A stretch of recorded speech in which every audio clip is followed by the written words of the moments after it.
नमो नमः। मणिका इति अभ्यासपुस्तकस्य 18 अभ्यासस्य द्वितीये भागे भवतां स्वागतम्। अस्मिन् भागे वयं क्तप्रत्ययविषये पठामः। अधुना अत्र रिक्तस्थानानि दत्तानि। तेषु कोष्टके विद्यमानधातोः क्तप्रत्ययान्तरूपाणि पूरयामः। उदाहरणाय रामेण रावणः हतः। अत्र कोष्टके वर्तते हन् इति धातुः। तस्य क्तप्रत्ययान्तरूपं भवति हता इति। पुल्लिङ्गे प्रथमाविभक्तौ एकवचने हतः इति भवति। प्रथमं वाक्यम् अस्ति तेन पत्रम्। अत्र कोष्टके वर्तते लिख् धातुः। तस्य क्तप्रत्ययान्तरूपं भवति लिखिता इति। नपुंसकलिङ्गे प्रथमाविभक्तौ एकवचने लिखितम् इति। तेन पत्रं लिखितम् इति वाक्यं भवति। श्वेतकेतुना फलम्। कोष्टके धातुः वर्तते भिद् इति। अस्य क्तप्रत्यये कृते भिन्ना इति भवति। नपुंसकलिङ्गे प्रथमाविभक्तौ एकवचने भिन्नम् इति। श्वेतकेतुना फलं भिन्नम् इति वाक्यं भवति। कालिदासेन सप्तग्रन्थाः इति अस्ति अग्रिमं वाक्यम्। रच् इति धातुः कोष्ठके वर्तते। तस्य क्तान्तरूपं भवति रचिता इति। पुल्लिङ्गे प्रथमाविभक्तौ बहुवचने रचिताः इति रूपं भवति। वानरैः फलानि इति अग्रिमं वाक्यम्। भक्ष् इति धातुः अस्ति कोष्ठके। तस्य क्तप्रत्यये कृते भक्षिता इति रूपं भवति।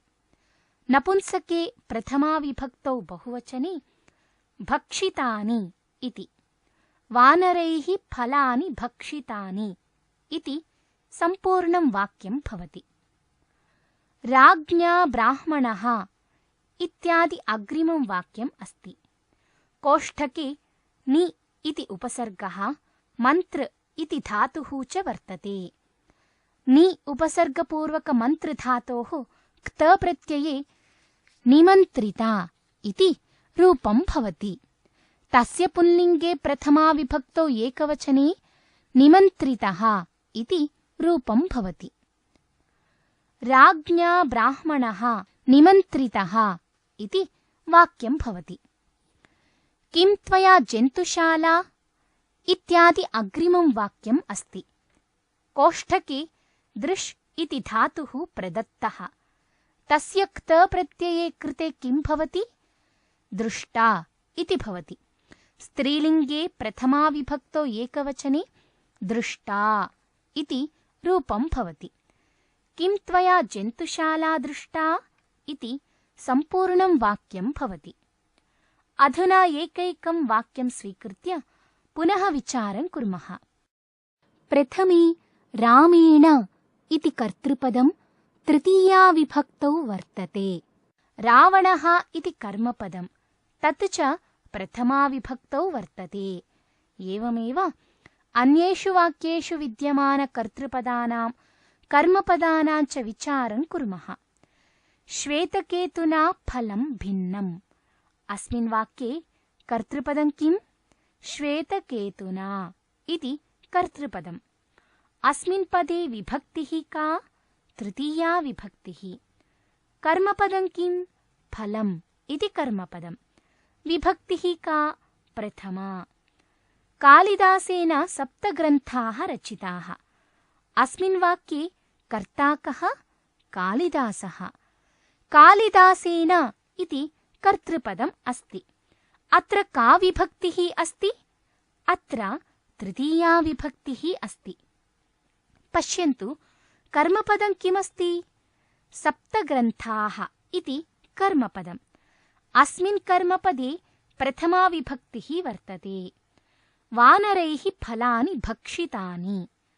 अस्मिन् वाक्ये वानरैः इति कर्तृपदम्। अत्र तृतीया विभक्तिः वर्तते। कर्मपदं फलानि इति कर्मपदम्। अत्र प्रथमा विभक्तिः अस्ति। राज्ञा ब्राह्मणः निमन्त्रितः इति अस्ति अग्रिमं वाक्यम्। राज्ञा इति कर्तृपदं तृतीया विभक्तिः। ब्राह्मणः इति कर्मपदं प्रथमा विभक्तिः।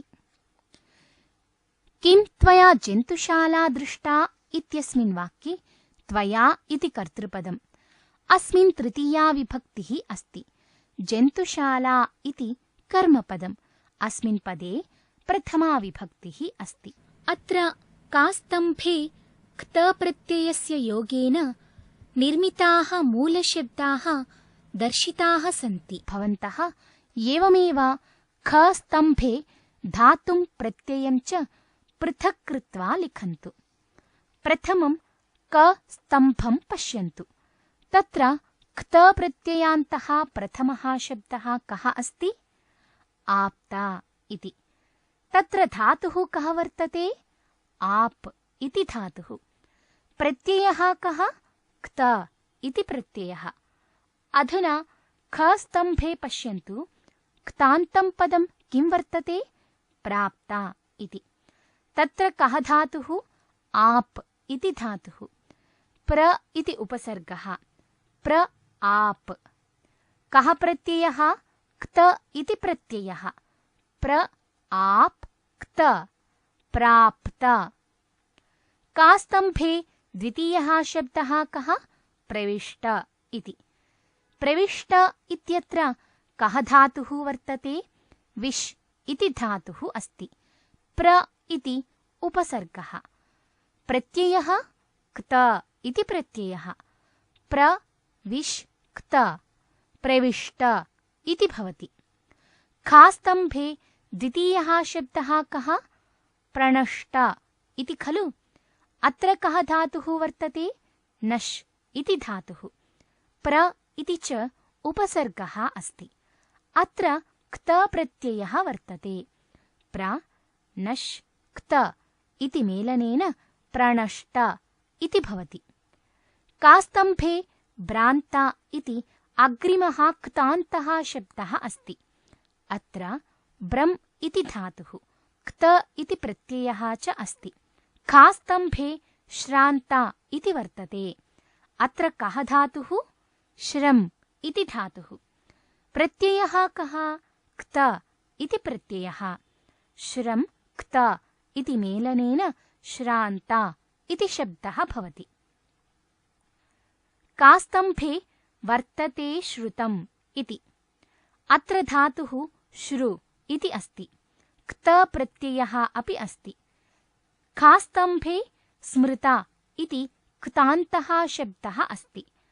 अत्र कः धातुः? स्मृ इति धातुः।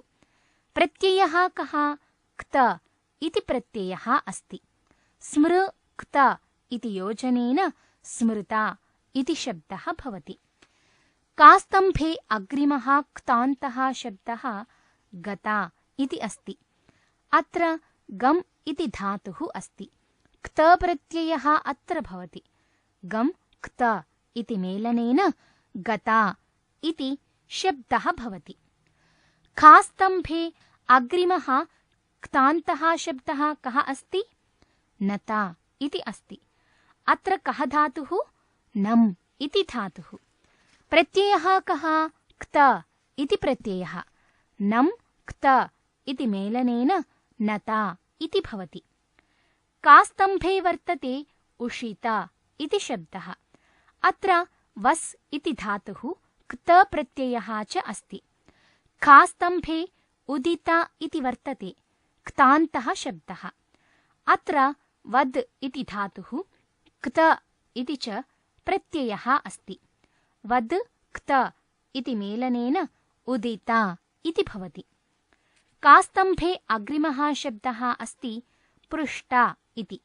अत्र प्रच् इति धातुः क्त इति च प्रत्ययः अस्ति। खास्तम्भे दृष्टा इति शब्दः अस्ति। अत्र धातुः दृश् इति प्रत्ययः च क्त इति। दृश् क्त इति मेलनेन दृष्टा इति भवति। कास्तम्भे अग्रिमः शब्दः अस्ति सिद्धा इति। अत्र सिद्ध इति धातुः क्त इति च प्रत्ययः अस्ति। खास्तम्भे वृद्धा इति अग्रिमः क्तान्तः शब्दः अस्ति। अत्र वृद्ध इति धातुः क्त इति च प्रत्ययः अस्ति। वृद्ध क्त इति मेलनेन वृद्धा इति भवति। कास्तम्भे अग्रिमः क्तान्तः शब्दः लिखितः इति अस्ति। अत्र धातुः लिख् इति प्रत्ययः च क्त इति अस्ति। खास्तम्भे वर्तते पठित इति शब्दः। अत्र पठ इति धातुः क्त इति प्रत्ययः च अस्ति। पठ क्त इति मेलनेन पठित इति शब्दः भवति। कास्तम्भे अग्रिमः क्तान्तः शब्दः कथित इति अस्ति। अत्र कथ् इति धातुः प्रत्ययः च क्त इति अस्ति। खास्तम्भे भक्षिता इति क्तान्तः शब्दः अस्ति। अत्र धातुः भक्ष् इति क्त इति च प्रत्ययः अस्ति। भक्ष् क्त इति मेलनेन भक्षित इति शब्दः भवति। अधुना अधोलिखितां कथां ध्यानेन पठन्तु। त्यज दुर्जन संसर्गम्। एकस्मिन्तरौ हंसकाकौ निवासं कृतवन्तौ। एकदा ग्रीष्मे कश्चित् पथिकः धनुर्बाणं समीपे निधाय क्षणान्तरे तस्य मुखात् वृक्षच्छाया तन्मुखम् आतपेन अवलोक्य हंसेन पक्षौ प्रसारितौ। तन्मुखे छाया लब्धनिद्रासुखेन पथिकेन मुखं परसुखम् असहिष्णुः काकः तस्य मुखे पुरीशोत्सर्गं कृत्वा पान्थेन उपरि तेन हंसः बाणेन च अतः सत्यं त्यज दुर्जन संसर्गम् इति कथा। प्रथमं वाक्यम् अस्ति एकस्मिन् तरौ हंसकाकौ निवासं कृतवन्तौ। एकदा ग्रीष्मे कश्चित् पथिकः धनुर्बाणं समीपे निधाय इत्यादि। पथिकः इति पुल्लिङ्गे वर्तते। प्रथमाविभक्तौ एकवचने वर्तते। परिश्रान्तः इति तस्य विशेषणम्।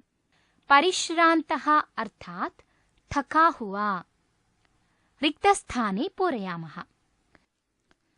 पथिकः इति पुल्लिङ्गे प्रथमाविभक्तौ एकवचने अस्ति।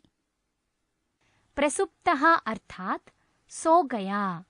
एतत् पदं द्वितीये रिक्तस्थाने स्थापयामः। एकदा ग्रीष्मे परिश्रान्तः कश्चित् पथिकः धनुर्बाणं समीपे निधाय प्रसुप्तः इति समग्रं वाक्यं भवति। क्षणान्तरे तस्य मुखात् वृक्षच्छाया। वृक्षच्छाया इति स्त्रीलिङ्गे अस्ति। अतः अपगतशब्दः अपि स्त्रीलिङ्गे अपगता इति भवति। क्षणान्तरे तस्य मुखात् वृक्षच्छाया अपगता इति वाक्यं भवति। तन्मुखम् आतपेन अवलोक्य हंसेन पक्षौ प्रसारितौ। तप् धातोः तप्तम् इति क्तान्तं पदं मञ्जूषायाम् अस्ति। तप्क्त इति मेलनेन तप्तम् इति भवति। तप्तम् अर्थात् गर्म हुआ। वृक्षस्थितेन इत्यस्मिन् पदे वृक्ष इति उपपदं स्था इति च धातुः अस्ति। वृक्ष स्था इ क्त इति मेलनेन वृक्षस्थिता इति शब्दः भवति। अस्य शब्दस्य तृतीया विभक्तेः एकवचने वृक्षस्थितेन इति पदं भवति। वृक्षस्थितेन अर्थात वृक्ष पर बैठे हुए के द्वारा। द्वितीय रिक्तस्थाने एतत् पदं पूरयामः। तन्मुखम् आतपेन तप्तम् अवलोक्य वृक्षस्थितेन हंसेन पक्षौ प्रसारितौ इति वाक्यं भवति। तन्मुखे छाया इत्यादि अस्ति अग्रिमं वाक्यं। मञ्जूषायां कृता इति। कृता अर्थात् की। तन्मुखे छाया कृता इति वाक्यं भवति।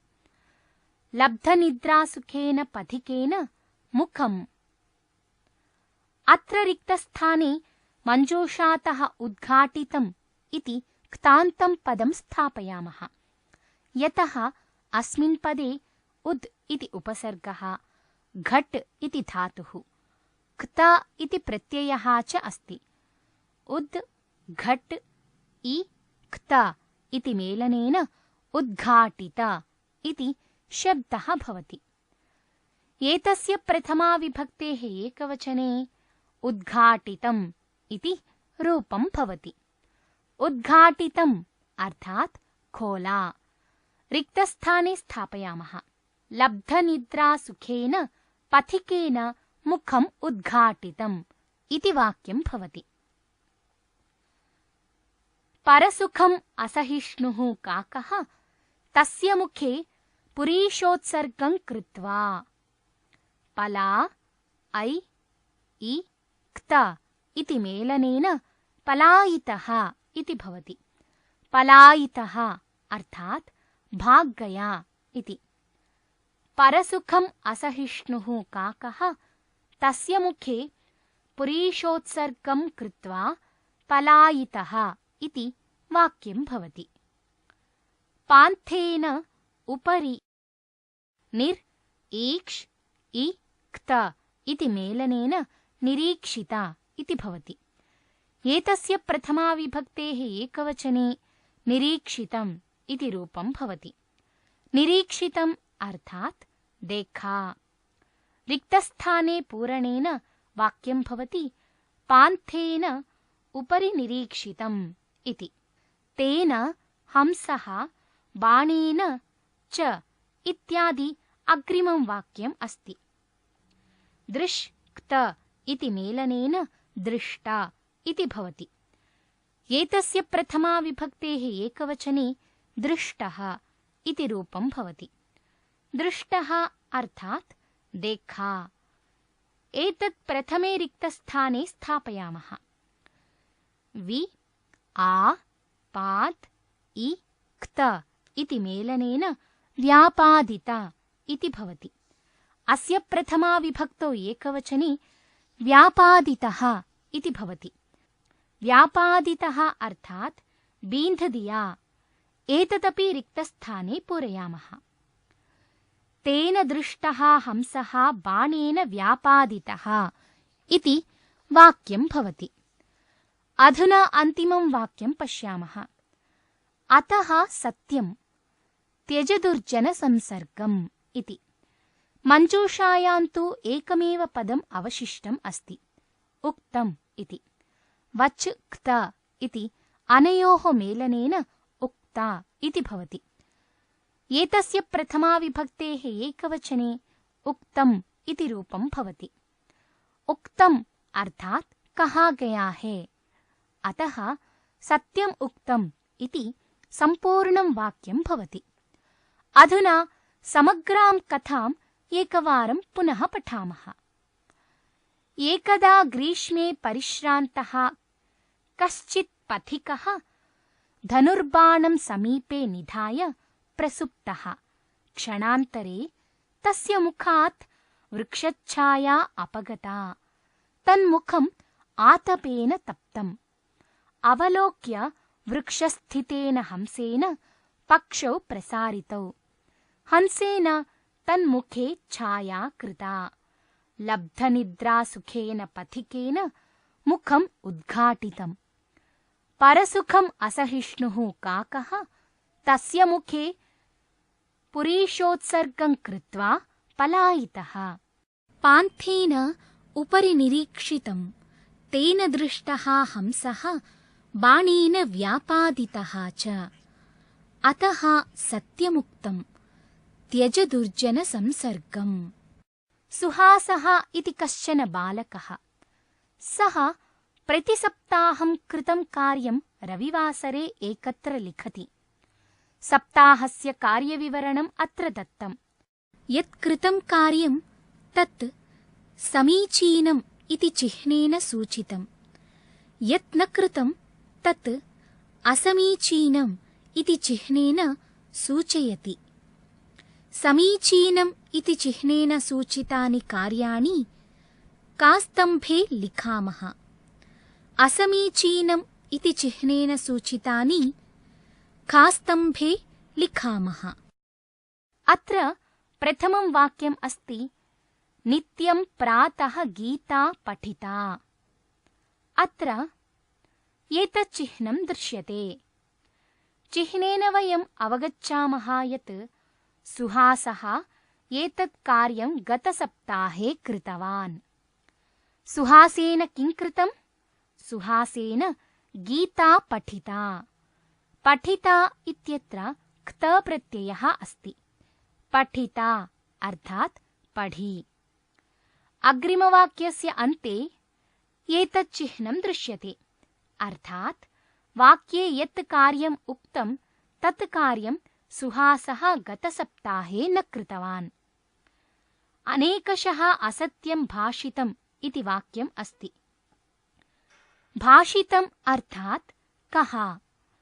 भाष् धातुना सह क्त प्रत्ययस्य योजनेन भाषितम् इति भवति। अनुजाय पत्रं लिखितम् इति अस्ति अग्रिमं वाक्यम्। अत्र वयम् एतत् चिह्नं पश्यामः। अर्थात् सुहासेन एतत् कार्यं गतसप्ताहे कृतम् इत्यर्थः। लिखितम् इत्यत्र लिख् धातोः क्त प्रत्ययः अस्ति। लिखितम् इत्युक्ते लिखा। अतिथयः सत्कृताः। एतत् कार्यं सुहासेन गतसप्ताहे कृतम्। अतः कास्तम्भे स्थापयामः। सत्कृताः इत्यत्र सत् इति उपपदं कृ इति धातुः च अस्ति। क्त प्रत्ययस्य योजनेन सत्कृताः इति रूपं बहुवचने भवति। मित्रैः सह कलहः कृतः। एतत् कार्यं सुहासेन न कृतम्। अतः एतत् वाक्यं खस्तम्भे स्थापयामः। कृ क्तः इति मेलनेन कृतः इति भवति। नित्यं सायं पादकन्दुकेन क्रीडितम्। एतत् कार्यं सुहासेन कृतम्। अतः प्रथमे कास्तम्भे स्थापयामः वाक्यम्। क्रीड् धातोः क्त प्रत्ययस्य योजनेन क्रीडितम् इति रूपं भवति। अर्थात् खेला। प्रातराशे दुग्धं पीतम्। दुग्धं तु सुहासः प्रतिदिनं पिबति। अतः कास्तम्भे एव इदं वाक्यम् आगच्छति। पा क्त इति मेलनेन पीतम् इति भवति। पीतम् अर्थात् पिया। दीनाः उपहसिताः इति अस्ति अग्रे वाक्यम्। उपहसिताः अर्थात् मजाक् उडाया। नैव सुहासः एवं कर्तुं न शक्नोति। सः अन्येषाम् उपहासं न करोति। सर्वदा सर्वेषां सत्कारमेव करोति। अतः खास्तम्भे स्थापनीयम् इदं वाक्यम्। उप हस् इ क्त इति मेलनेन उपहसिता इति भवति। अस्य प्रथमा विभक्तेः बहुवचने उपहसिताः इति भवति। रात्रिभोजनं नित्यं 10 वादनकाले भुक्तम्। नैव, सुहासः तावत् विलम्बेन भोजनं न करोति। सः तु समये एव खादति, यतः सः जानाति यत् रात्रौ विलम्बेन भुक्तः आहारः अनारोग्यकरः भवति। खास्तम्भे स्थापयामः एतत् वाक्यम्। भुज् क्त इति मेलनेन भुक्ता इति भवति। अस्य मूलशब्दस्य एव भुक्तम् इति रूपं भवति। प्रातः उत्थाय भ्रमणं कृतम् इति एतत् कार्यमपि सुहासः प्रतिदिनं करोति। कृ क्त इति मेलनेन कृतम् इति भवति। रात्रौ मातृचरणौ संवाहितौ इति कार्यमपि सुहासेन प्रतिदिनं कृतम्।